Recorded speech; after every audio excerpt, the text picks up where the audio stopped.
Յոգը երբեք չի կարող մնալ առանց իր գերագույն գիտակցության։ Ոչ ոք չի կարող մնալ ապրել գոյություն ունենալ առանց իշտայի օգնության։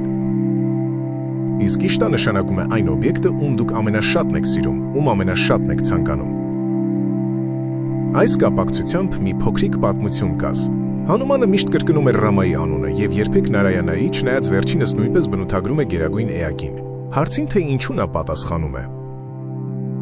Ես նույնպես գիտեմ, որ Ռամայի եւ Նարայանայի միջև սկզբունքային տարբերություն չկա, բայց գիտեք, իմ նպատակը մեկ եզակի էություն է։ Ուստի Ռաման իմ ամեն ինչն է, ես ոչ մի Նարայանա չեմ ճանաչում։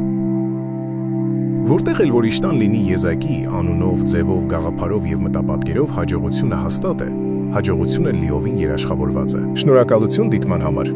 Հետևեք մեզ սոցհարթակներում։